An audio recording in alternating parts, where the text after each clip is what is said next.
I was thinking what I could share with you, and I think I am going to go back to our time. Well, first of all, I have to tell you this. Uh, Richard and I spent our honeymoon here at Jacob Lake. It wasn't intended to be a honeymoon, but when we got married, we were poor as church mice. And dear sweet Uncle Harold and Aunt Nina paid for our hotel at the Hotel Temple Square, $7 for the room that we stayed in. And then they gave us a wedding breakfast at the dollhouse. And then after we stayed at the Hotel Temple Square, we went back to Normandy Lane, Normandy Circle, and stayed, I think, a couple of nights there. And then we went and stayed a couple of weeks with my aunt here in Salt Lake. So we didn't know quite what we were going to do. We were going by the seat of our pants, I guess the expression is. And Uncle Harold said, well, if you want, you can go to Jacob Lake and work there until Richard is inducted into the service. He was going to be inducted into the Army during the Korean War. So that's what we did. We came down here on April the 15th and worked. I worked as a waitress behind the bar. I didn't work too much in the dining room, but I think I was the only waitress there for a couple of weeks anyway. But then on May the 1st, Richard boarded the bus for Los Angeles, and I remained here at Jacob Lake and was a waitress for 2 months. Then I went back to California, and that's the end of my experience here. That'd be 19. When was you married? 1953. So the Jacob Lake had been in existence 30 years. But I can remember waiting on the customers, and then it would close down, and then Uncle Harold, I don't know if you still have those big mangles. They were so long that ironed the sheets after they were washed. But it was just a huge, huge mangle. And Uncle Harold was working, and he looked so tired. And I said, "Oh, can I help you, Uncle Harold?" And so we had some good times together. But so anyway, let's get back to your progenitor, James William Nixon. It all started back in Boise, Idaho, when Richard was bishop, about 1962. He came home from a bishop's meeting, and I had been thinking about this genealogy of James William Nixon. I had been in correspondence with Ernest Whitehead, who had done a considerable amount of work on the Nixons in the early years. And he had sent me, I guess he decided he was going to retire, so he sent me everything he had. And in it was some very interesting information about James, and there was a letter from a lady. It was a distant cousin, and she was looking for the James Nixon family. And then there was another letter from Mary Louise Johnson in Crossville, Tennessee. And she was the key to getting more information on the family, because she, in this letter, talked about her father, who was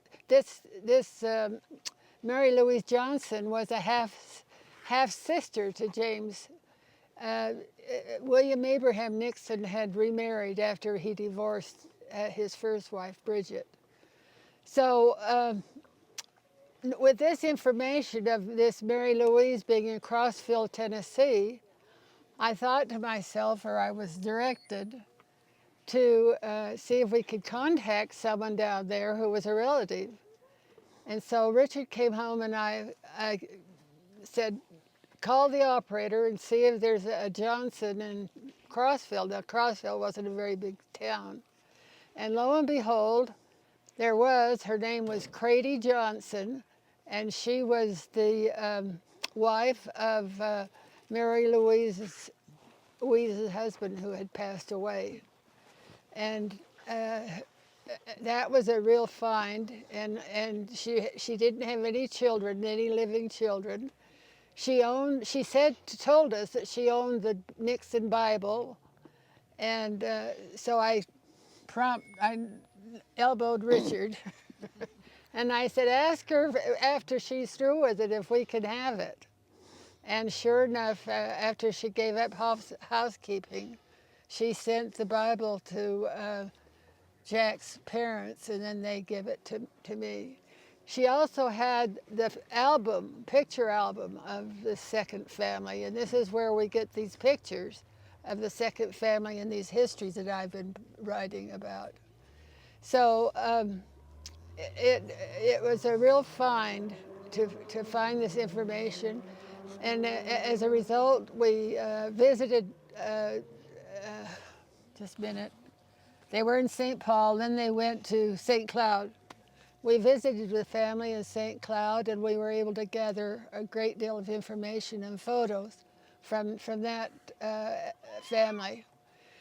So then I decided that I felt that I needed to find J.W. Nixon, the first family from Bridget. There was Catherine, there was, they called him Billy, but his name really was William Abraham. He was named after his father. And then there was Matilda. You might be interested in this, Mary Lynn, in the fact that the Gregories had a daughter named Zina. Not Zina. Nina. And so your Aunt Nina is named after this Gregory, Nina. So that's a little bit of information. So I since was able to contact descendants of this Gregory family. It was a man by the name of Rogers, and he lived in Marin County, California, and he had the Gregory Bible, and so I was able to have that, and I also copied pictures of the family. Then Uncle J.W. Nixon's first brother, Billy, if you or any of you are Civil War buffs, he and his comrades joined the Civil War. They were the first company to join the Civil War when the Civil War broke out. Which side? That was in Minnesota. And Billy was in the first military, the Minnesota First Company. And at Gettysburg, if you are familiar with the Battle of Gettysburg, his company was at the top of the hill waiting for instructions, and when Pickett's charged up the hill, why they just nearly slaughtered all of them, and so there was no one to fight the ones that were coming up the hill, and so the Minnesota First was commanded to go ahead and hold them back. And the Minnesota First at that time had about 400 men in their company, and there was only about 45 that survived. And Billy was one of them. He was a drummer in this company. Loretta, what was his name? Billy what? Billy Nixon. Nixon, okay. He was J.W. Nixon's full brother, and. So then the next sibling that I tried to find the descendants of was, is Jenny. Jenny was the youngest. Her name was Jenny Marie. And I'm trying to think how I got a hold of this lady. But I won't go into detail on that one. It'll come later. But we got a hold of a lady by the name of Rhea Howell. We found her address in California, and Richard was making a business trip. And I said, go see your cousin, Rhea, and see what you can find. And so he did. And he brought back pictures of the stemware and beautiful pieces of china that James W. Nixon sold in his store in St. Cloud. And she told us that William Nixon went over several times to Europe to buy uh, uh, things to sell in his store. And then Rhea moved to Coarse Gold, California. Does anyone know where Coarse Gold is? Yeah. Yeah, it's Because near. Gilbert lived there. It's near Yosemite, and she was so kind to us. I've got to go back to Billy, and then I'll come back to. I was trying to find more information on Billy, and the best way is to find through census records the family. And we found that Billy had 3 children, Rilla, Guy, and Arthur. And I found Guy's death certificate, and on it was the informant, Dorothy Lemberg. And she was in Anoka, Minnesota. So what did I do? But I said, Richard, let's see if we can find a Lundberg in Dorothy in Anoka, Minnesota, which we did. And I was telling her the history of Billy and that he had remarried and that his wife had left him and married, it's a strange name. And I have it there, but You mean to tell me you forgot one name? anyway. But it was a strange name, and Dorothy told me, she said, when you told me that name, she said, I knew you were all right. So we took off another time and went to Anoka, Minnesota, and she opened her whole house to us, and we came back with a lot of information. What are you doing? What am I doing wrong? Give Jack some time, Mom. What? You need to give Jack some time. I think she's. No. This is a lot more interesting than Well, you're doing fine. anyway, this Dorothy Drake, I don't know, you're all too young to remember, but she married a Henry Bussey, who was a musician in Los Angeles, who were some of the musicians and played the trombones and all that in the. Tommy Dorsey. Oh, Tommy Dorsey. He was in that crowd of the musicians. He was quite a well-known trumpet player. And she later divorced him, and she had 1 son. And what's interesting is Billy, when you stop to think of the thousands of descendants that James W. Nixon has, as opposed to his brother would have maybe at the most five living descendants. So now I'm going to go back to Rhea in Coarse Gold, California. She took we stayed overnight with her, but she took her whole house apart. She had Bible records, she had pictures, she had just all of this kind of information on Jenny, who married Charles Cavender, and they had 1 daughter, Jessie, and Jessie married a Gribble, Charles Gribble, I think.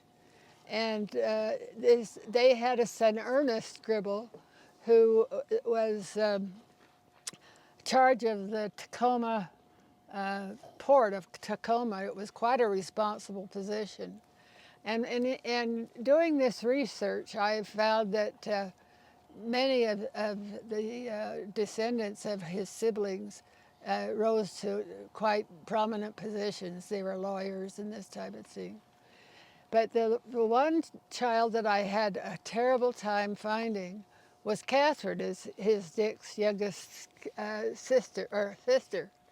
And it turns out I found the Civil War records of her two husbands, but I lost her in Chicago, and I just pretty well gave up. But something happened, and I'm not sure how I found out. But she had one daughter, Ella, and she had a son, Walter, by the first husband, Edward Hoff. And Walter came out to Mount Trumbull and worked with J.W. Nixon and also the second and the first.